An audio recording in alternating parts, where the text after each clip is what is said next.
Welcome to our podcast. Hi, Dawna. Thanks for being here. We're, just doing interviews with people who create cool stuff. That's one of the themes that I think we've been doing lately. So I'd seen what Dawna made on, I said either Instagram or YouTube, one of them, and I followed it to the other platform. So it is a 3D printed keychain that someone can scan so that they can then call if your daughter has a keychain and she can show it to somebody, they can scan it and then they can call you Mm-hmm. from the keychain. Cool. So I Yep, thought, hey, that would be so cool for somebody living with dementia. So Dawna, maybe tell us a little about you and then kind of how you came up with this idea and like what exactly it is and how you make it. cool. Yeah, my name's Dawna Duke. I am a former middle school principal. I have my doctorate in ed policy in Texas, and I wanted to get more time with my daughter, but now I end up solving and partnering with a lot of schools to solve problems around our experience in schools. Interesting. Okay. Mhm. What's your doctorate in? It's in education policy and leadership. Okay, cool. Cool, Mhm. cool, cool. So this concept, I think I saw in the video your daughter's school had banned phones, and I think that's becoming a pretty common Mhm. thing, probably for probably pretty good reason. Mhm.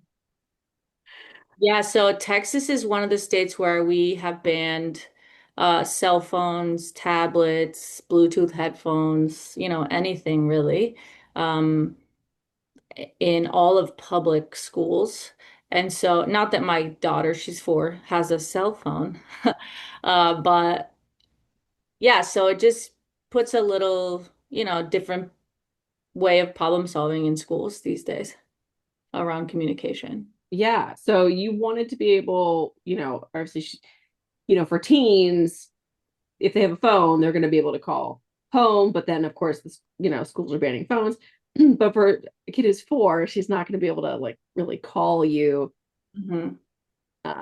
anyway. So you wanted to make something where she could get a hold of you, right? If she needed you. So what exactly is this? It's an NFC. Yes, NFC tag. I'll just go grab one real quick. Yeah. Packing orders, and I'll grab these.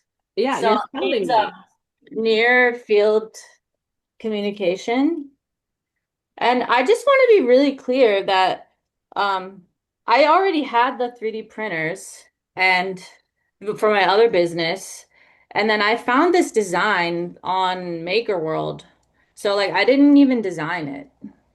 It has a commercial license through MakerWorld from someone that made it. He actually is in Ireland, Oh, and he's linked on my Etsy page. Like you can find him directly. But he designed it, and I just started making one for my daughter because we had a bad experience on the bus the first day of school, which I've gotten a lot of backlash from because she's young on the bus. But um, that's a whole nother story. People are The just judging. internet is brutal. The They're internet is so brutal. brutal. Yeah. Yeah. But either way, um, solved a problem that clearly other people are having too. yeah. Yeah. I, I'm really curious, Donna, about the tech. It probably will go right over my head, but I didn't even know what NFC stood for until you just said near field communication. How is it that you're able to 3D print the chip? Yeah, I don't 3D print the chip. So, Okay, so it 3D prints flat like this, in layers. So when it gets about to level 9, the print pauses, and there's a little hole that you can put the sticker in. So it's a chip gotcha. on a sticker, and I stick it in, and it's like, pausing your old school CD player. You pause it and then put it in, and then you push play again, and then it finishes out the print. So what is the chip on the sticker? It's, I don't know much about it. It's the NFC chip. Phones have, and like smartphones have NFC readers in them, like how you do tap to pay. And Mhm. so you can store just varying numbers of bytes onto the chip. These are pretty small because they just contain like a phone number. And you can put a whole bunch of stuff on there. The problem is Android and iPhone don't always talk to each other, right? So sometimes it will load differently in an Android or an iPhone, depending on what you put in. Um, so that's why I just right now, for the sake of these, we only add just one phone number. But it's funny the same week that my daughter had trouble on the bus, my mother was in the hospital, and she was having an infection, and I couldn't be there, all the time. And so I made a different one, a different shape. It's also on the Etsy shop. Same thing. I didn't design it. I just like have the commercial license, learned how to print it, and I would put it on her bed in the hospital. So like she was a little bit out of it, and if she's listening, she was out of it, but she's better now. And anytime the doctor came in, she might forget to say, "Hey, call my daughter." So this was on her bed. So then the doctor just had to tap it and it would call me and then it would loop me in on whatever conversation they were having in the hospital. So it doesn't scan it. So what happens if you tap it? Can you like show us Yeah, I and actually tap it? haven't programmed this one because someone just purchased it. Okay. So but it's really easy. There's an app called, man, the camera focus is Yeah. funny. It's called NFC Tools. It's orange. Uh-huh. All I do is I go in and I erase the tag so it says like ready to scan. And then I tap the device or the keychain and it cleared it. And then I go back and I can add a record Cool. So and I'll, you're programming them already from the Etsy order. Somebody orders it on Etsy and lets you know what to put Hmm. in terms of the emergency contact, right? right. So they'll go in. Ooh, thanks. They'll Yeah. click it, and then when they add it to their cart, it says personalization. And instead of like writing their kid's name or, we don't add anything else to the design. We just add the phone number that they put where it says personalization. So I'm looking at your Etsy. What so this is mostly what you have on there. You have 1,000 sales. Is that I just, didn't have any before I made this. Like my friend. oh my gosh. Well, I didn't even have an Etsy shop. Like my company is called STEMscapes. You can see it on the bottom right. And we design, build, and install indoor play areas. And so we have a lot of equipment for personalization of items and things to customize. But like all those things came about just because of this tag. Like I didn't even have an Etsy shop. Wow. Hmm. So in the course, how long did it take you to get 1,000 sales? I think I hit 1,000 last week. So Okay. maybe what, 3 weeks? Wow. Wow. Right. You've Yeah, been it was you've a been little printing overwhelmed nonstop. at first. Okay, so you've been doing a lot of printing. You've been doing a lot of 3D printing. Okay, okay. Yeah, yes. I'm gonna look up your regular site too. Yeah, we only have an Instagram Oh, you for have just Instagram. even our company. We only have an Instagram. Okay, cool. So you Hmm. have built indoor playgrounds. That's normally what you're. We build like small scale kid museums. So, Cool. um, there's some pictures of one. Um, there's like a sensory room on the right. There's a immersive play area inside of a school library. Oh wow. Yeah, in Texas, where are you guys stationed? We're in Pennsylvania, New Jersey, and Florida. Okay. So in Texas, the policy for recess outside is if it's below 40 degrees wind chill, they can't go outside.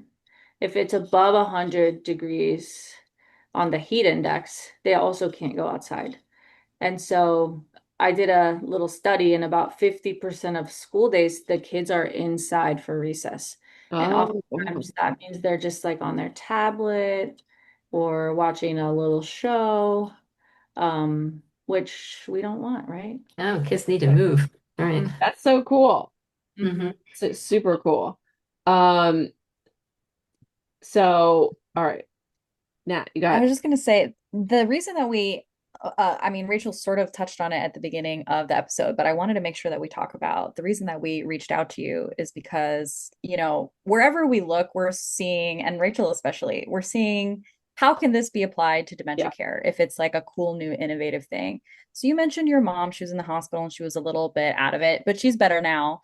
Hmm. Folks living with dementia, though, we could see huge potential for this, especially because in this case, you've designed a backpack. But I saw that you had like also like a little just phone Hmm. symbol. And I feel like something like that is so, what's the word I'm looking for? Applicable. Yeah, but it's also like it doesn't draw a lot of attention to itself, so it just looks like a normal keychain. And I could see somebody living with dementia having this, on a keychain or, somewhere on their purse or something like that, and not even necessarily notice that it's there for their safety. Because sometimes people living with dementia, they have a lot of objections to things that can help them. Sure. They believe that they're like perfectly capable of doing everything on their own. They're super independent. And we do want to preserve their independence as much as possible. So I see this as a possibility, to bring a lot of peace of mind to families.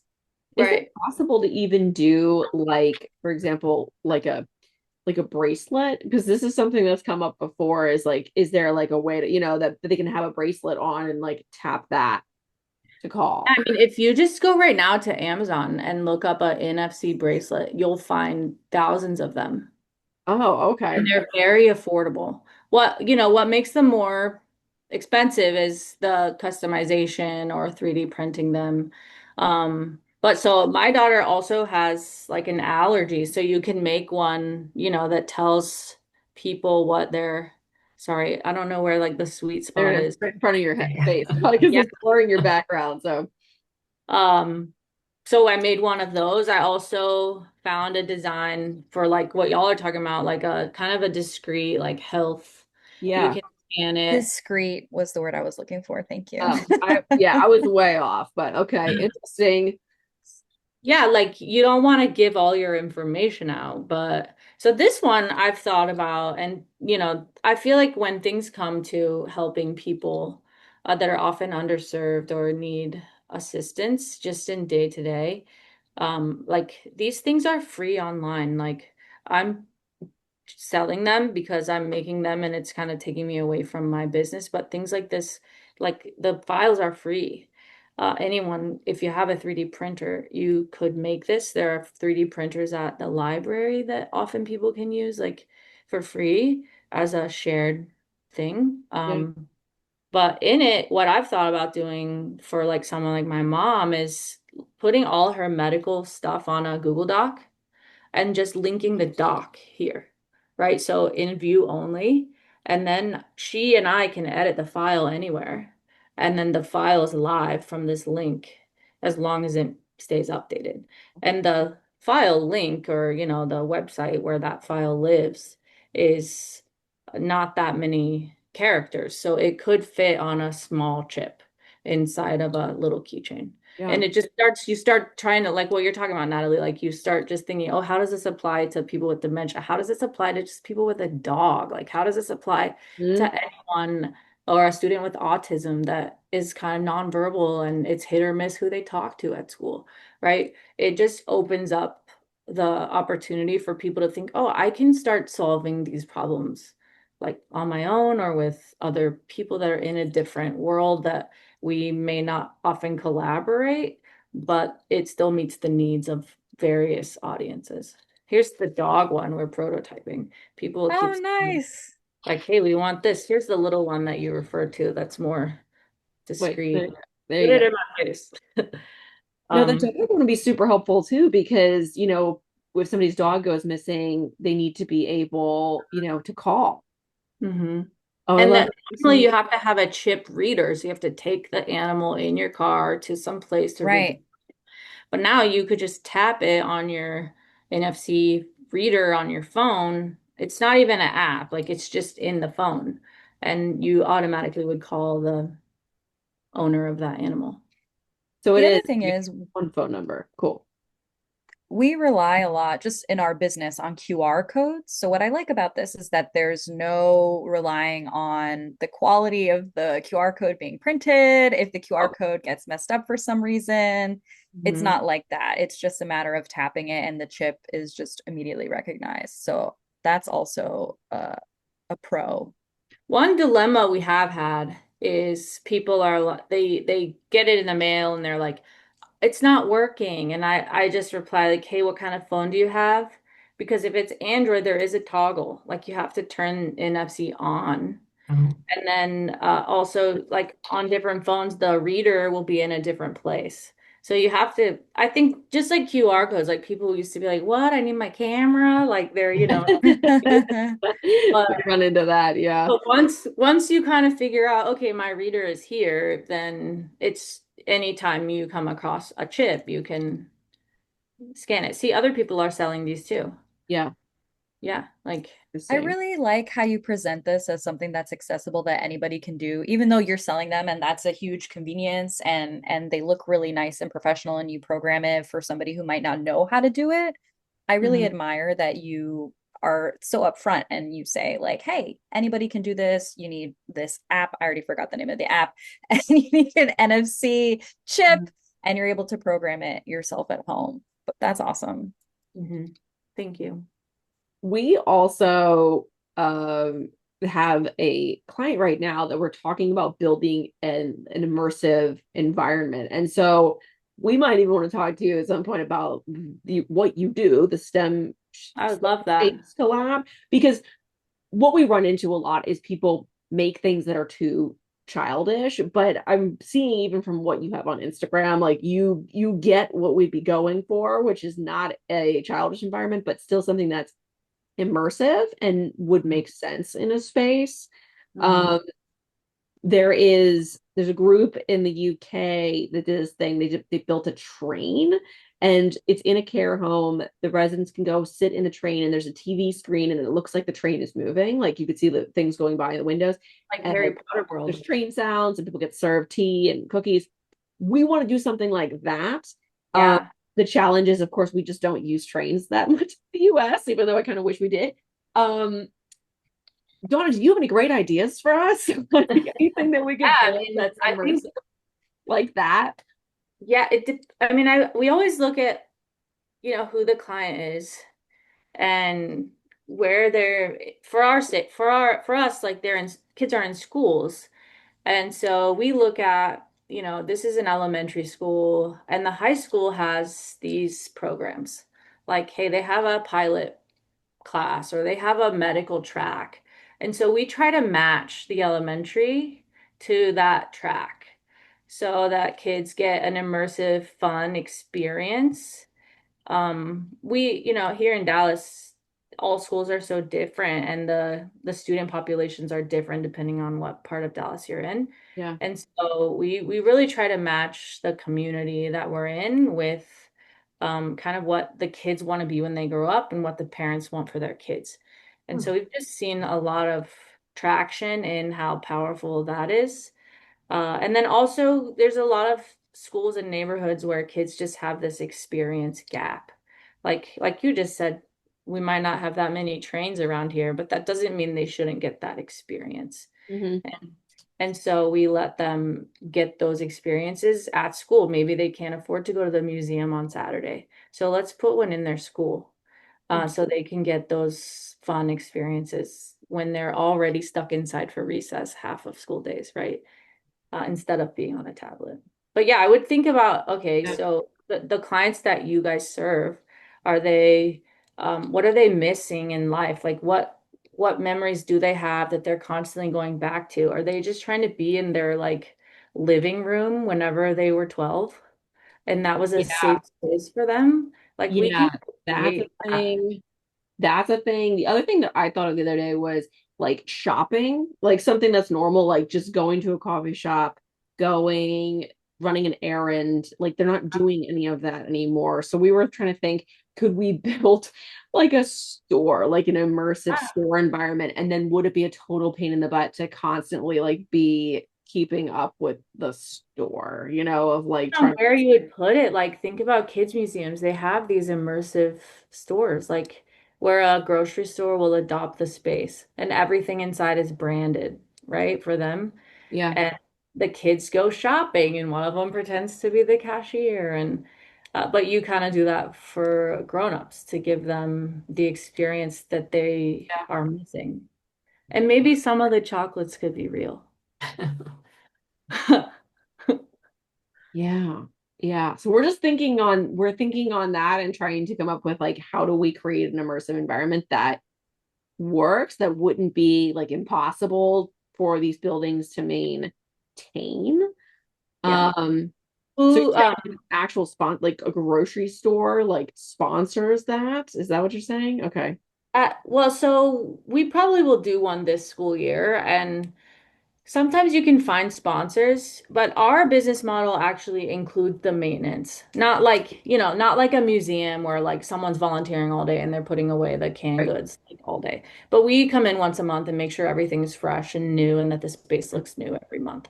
Right. But like depending on, if I don't know where y'all are gonna be, like if this is in a They're in North dementia Carolina. They're in, area, yeah, they're in memory care communities and all the buildings in oh, North Carolina. they already have people working. So then they just add, something that they check on and they go and tidy up the space every 30 minutes.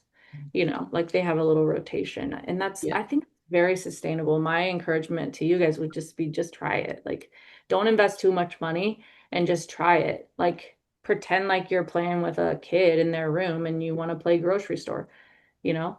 And then it gets better the more Yeah. you do it and the more you watch them play in it, then you're like, oh, they want to do this. And you add more ideas. But it's Yeah. through watching the kids play. Oftentimes you'll go in a museum and it'll be so pretty and so cool, but then the kids aren't playing in it.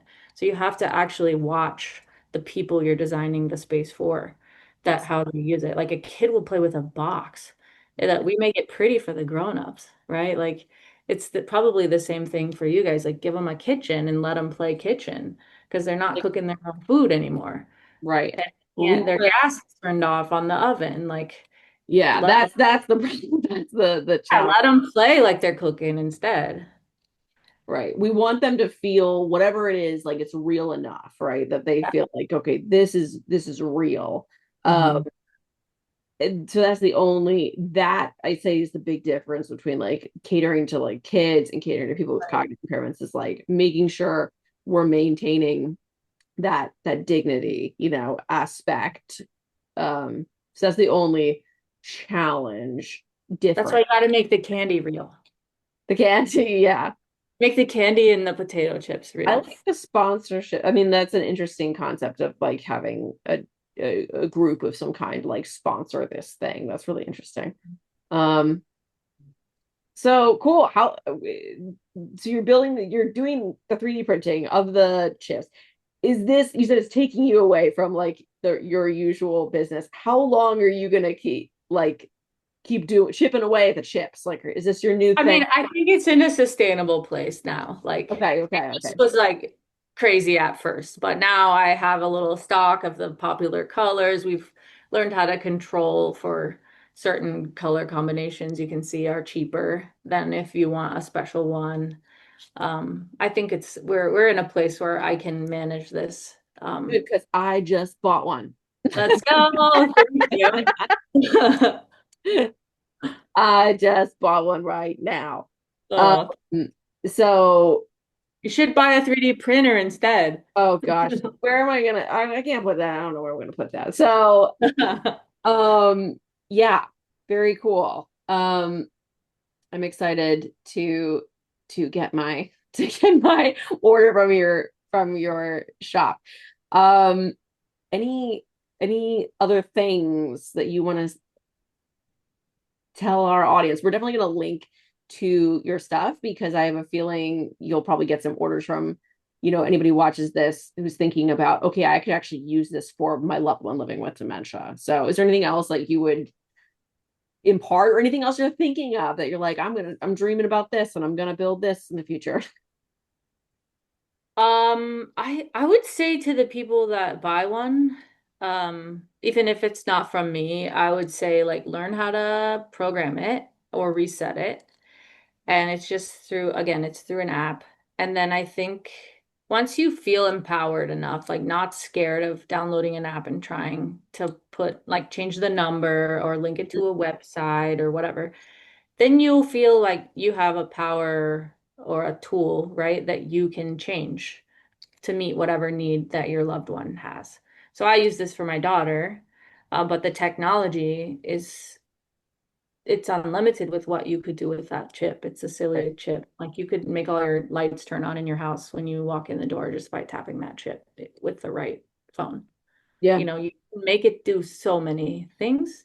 We just have to like unlock that in ourselves that we can be the problem solvers that we often want other people to do for us. that is a great way to end this episode. Thanks, Dawna. Thanks for coming on our podcast, video cast today. We'll link to your store. And if you think of anything else you want us to put in the description, send it over. Cool. Thanks for having me. It was so nice We meeting you. appreciate you. Great to meet Thanks, you, Dawna. Dawna. Yeah.